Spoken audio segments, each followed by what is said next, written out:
Bonjour à tous, bienvenue dans cette vidéo. J'ai le plaisir de recevoir à mes côtés Serge Graindorge. Bonjour Serge. Bonjour. Mais présentez-vous, qui êtes-vous Serge Graindorge? Eh bien, je suis Serge Graindorge, comme vous l'avez si bien dit. Je suis médium, tarologue. J'exerce aussi le métier de guérisseur.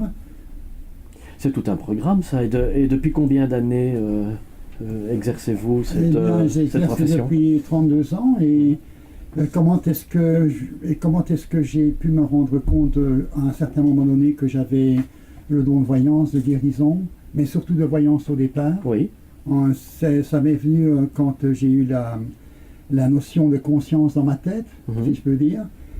Et cette notion de conscience, je l'ai eu dans ma tête vers l'âge de 6 ans, oui. Où là j'avais des visions, que j'appelle visions aujourd'hui, mais à ce moment-là c'était pour moi de l'imagination. Oui. Voilà.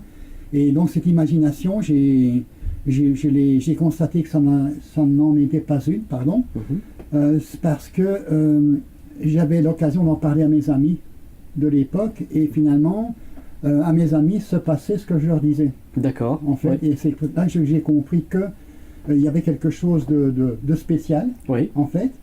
Et cette situation m'a valu pas mal de problèmes d'ailleurs, pour anecdote, parce que bon, mes amis, vu qu'il y avait des choses pas toujours positives qui leur arrivaient, en fait, disons qu'ils m'ont plutôt délaissé plutôt que de rechercher ma compagnie. Ils pensaient que vous étiez peut-être un peu responsable de leur situation difficile. Exactement, parce que disons qu'en tant que voyant, bien souvent, quand on dit on donne des informations aux personnes, généralement c'est la personne qui dit les choses, comme toute personne qui dit la vérité en général.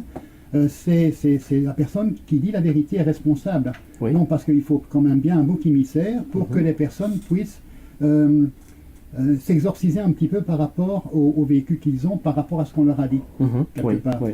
Et à partir de quand, qu'est-ce qui a fait qu'un jour vous vous êtes dit, voilà, je vais en faire un métier, j'ai la capacité d'aider les gens.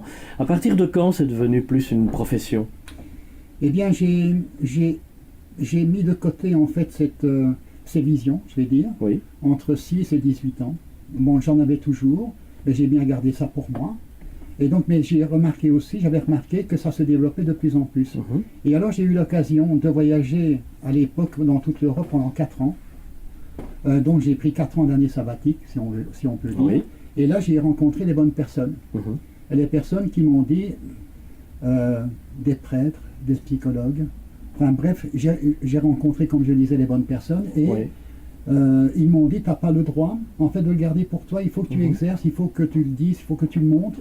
Et disons que c'est vrai qu'à cette période-là, c'est-à-dire dans les années 70, c'était pas toujours évident de s'installer. Non, bien sûr. En fait, je pense que toute autre personne en fait qui en fait son métier ne dira pas le contraire. Bien sûr. De toute façon. C'est évident. Et on peut on peut dire que les personnes que vous avez rencontrées vous ont un peu initié, mis sur la voie ou aidé à développer un don latent déjà? Oui, tout à fait. Donc ils m'ont conseillé d'aller trouver des groupements à l'époque. Oui. En fait, ils m'ont indiqué d'aller dans l'île de Man, qui est une île qui se trouve entre l'Angleterre et l'Irlande, qui est aujourd'hui, entre parenthèses, un paradis fiscal, mais ça n'a rien à voir. Ça n'a rien à voir. D'accord. Et alors, disons que là, la religion d'État, en fait, est le chamanisme. C'est-à-dire que comme ils ne dépendent pas, en fait, ni de la couronne britannique, ni de l'Irlande, ils sont complètement autonomes sur le plan aussi religion. Oui. Donc, c'est-à-dire le protestantisme, le catholicisme, vraiment ont été exilés de cette île.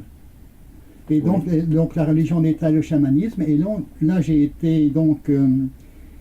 été là-bas pour me former, en fait, au chamanisme. Donc, le chamanisme, qu'est-ce que c'est? C'est l'art d'amplifier ou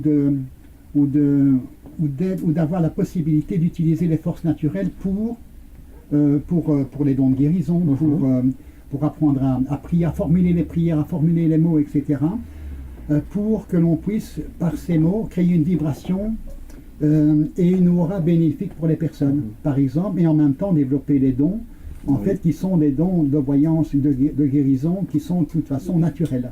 Oui, ça fait partie de tout un chacun. D'autres personnes sont des Mozart, d'autres pas. Oui, bien sûr. Et donc, voilà. Tout à fait. Et qui vous consulte aujourd'hui dans l'exercice de votre profession? Qui vient vous voir? Que font ces gens? Que recherchent-ils auprès de vous? Bien, ils recherchent, c'est variable.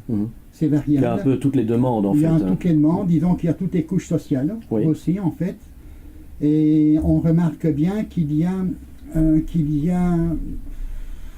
ça part du retour de la personne aimée au niveau des questionnements. Ça part également de la recherche d'emploi, surtout à l'heure actuelle. C'est de plus en plus, disons que dans l'ordre de grandeur, la recherche d'emploi, c'est d'abord ce qui vient en premier comme questionnement, en fait. Ensuite, le logement.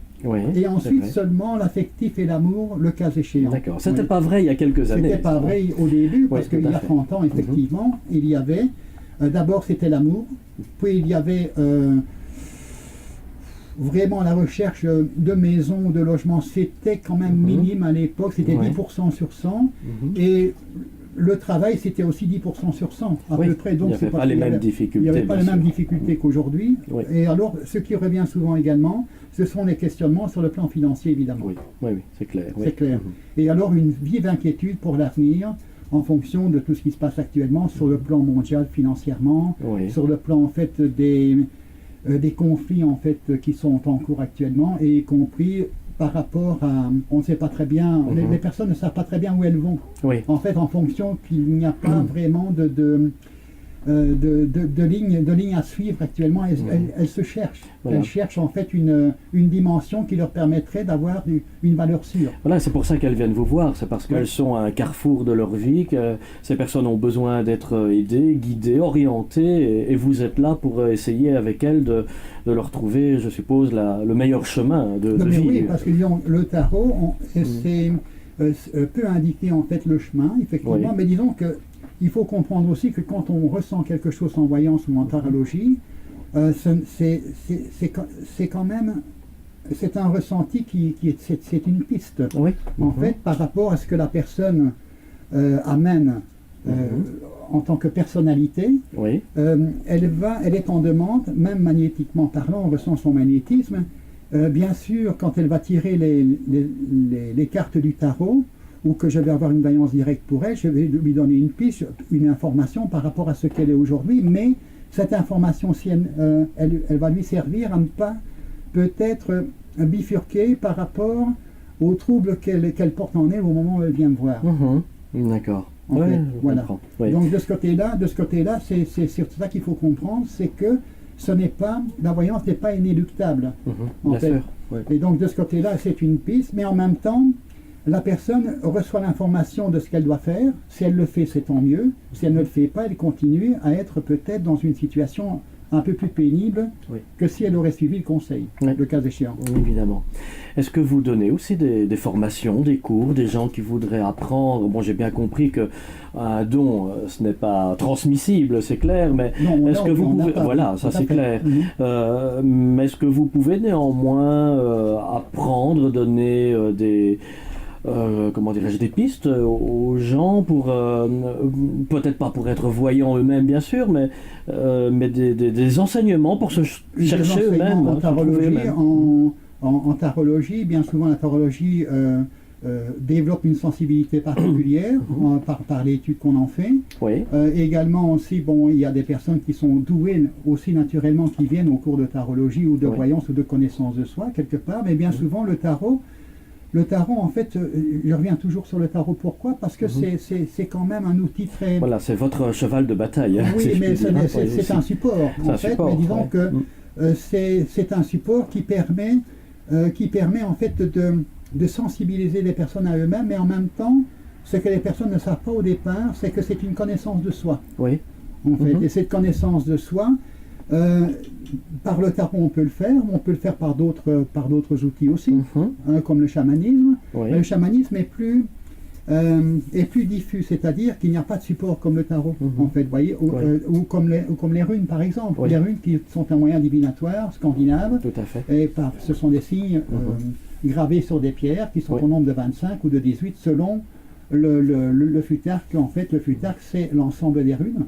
Oui. Et donc, il y a des runes germaniques qui sont 25, des runes scandinaves au nombre de 18. Donc, c'est bon, voilà. C'est très intéressant, les runes, et très peu connues, et ça pourrait d'ailleurs faire l'objet d'une vidéo prochaine, effectivement, pour montrer à tout le monde un peu comment ça marche, effectivement. Bien sûr. Mais j'entends derrière tout cela qu'il y a beaucoup de passion aussi. Hein. Vous êtes animé par une passion, et puis je pense que ce n'est pas un métier traditionnel, normal, entre guillemets. Donc, s'il n'y a pas une passion qui anime le voyant, c'est très difficile d'en faire quelque chose. Eh bien, c'est un métier extraordinaire, parce que quand on reçoit quelqu'un, en fait, on aime la personne. Et cette personne, quand on l'aime, on fait du bon travail. Mais la personne sent aussi qu'il y a un feeling entre elle et nous. Bien sûr, et il y a peut-être des personnes avec lesquelles ça passe moins bien, ou par contre très bien, donc peut-être que le voyant est peut-être plus incité à s'élever aussi, à donner des informations plus précises, parce qu'il y a une écoute, il y a une réceptivité, ça marche dans les deux sens, je présume. Ça marche dans les deux sens de toute façon. Il y a des personnes complètement fermées, complètement bloquées. Et là, il est difficile d'aller là, c'est très difficile. En fait, on peut aller chercher l'info dans la mémoire seulement, parce qu'alors on fait une télépathie, pas une voyance. Voilà, oui. De toute façon, donc là, ça reviendrait à dire qu'on peut, là je vais jouer un petit peu l'avocat du diable, ça reviendrait à dire qu'on répond aux gens ce qu'ils ont envie d'entendre, ce qu'ils connaissent déjà, mais c'est pas forcément leur futur à ce moment-là, quand on s'arrête sur ce point-là, bien sûr. C'est pas tout à fait vrai, parce que, en fait, on va chercher dans leur mémoire la télépathie, mais ça nous permet. Leur mémoire, c'est le tarot quelque part. Parce qu'on peut embrayer justement sur cette mémoire qu'on va chercher dans leur tête, dans leur cerveau quelque part. On capte ça et à ce moment on embraye dans la voyance. Et à ce moment-là, on peut quand même faire du bon travail, même si elles ne sont pas réceptives du tout. En fait, ça, la télépathie passe au-delà en fait du blocage. De toute façon, ça c'est très clair. Ça marche bien. Et à ce moment-là, même, excusez-moi. À ce moment-là, on peut arriver à embrayer peut-être avec le tarot derrière. Oui, tout à fait. Mais parfois, c'est de la voyance directe, ça dépendra. Parce que toute personne n'est pas la même, et toute séance de voyance ou de tarologie n'est pas la même non plus. Bien sûr. En fonction des personnes qui viennent. C'est à chaque fois des voyances différentes. Absolument. Et puis je pense que les gens aussi aiment bien voir un support de cartes de tarot. Il y a un côté magique, déjà des cartes, et puis rassurant aussi. C'est rassurant, c'est magique, c'est vraiment le mystère. Oui, c'est vrai. C'est le mystère, et quand j'emploie le mot mystère, j'invite quand même les personnes qui sont intéressées par tout ça à suivre des cours de tarologie. De voyance aussi, en fonction qu'elles sont douées, parce que dans les cours de tarologie, c'est un outil, on peut prendre perruque, comme je le disais, qui n'est pas toujours le tarot, mais disons que le tarot revient le plus souvent. C'est les personnes le plus connues peut-être aussi. Le plus connu de toute façon comme système. Et à ce moment-là, on peut définir les personnes douées ou pas dans le cours. À ce moment-là, on peut embrayer sur des cours de chamanisme ou de voyance. Eh bien, c'est tout un programme, hein. Ça donne vraiment envie d'aller vous voir, effectivement. Mais si, comme moi aussi, vous avez, vous qui nous regardez, envie de découvrir Serge Graindorge, dans le cadre d'une consultation plus intimiste. Hein. Plus élaborée. Plus élaborée. On peut vous retrouver, effectivement, si on veut... connaître un petit peu son évolution, son avenir, son orientation. J'invite toute personne intéressée à prendre de toute façon contact avec moi. On fait comme ça. Merci pour votre attention et à très bientôt pour une prochaine vidéo. Merci à vous. Au revoir.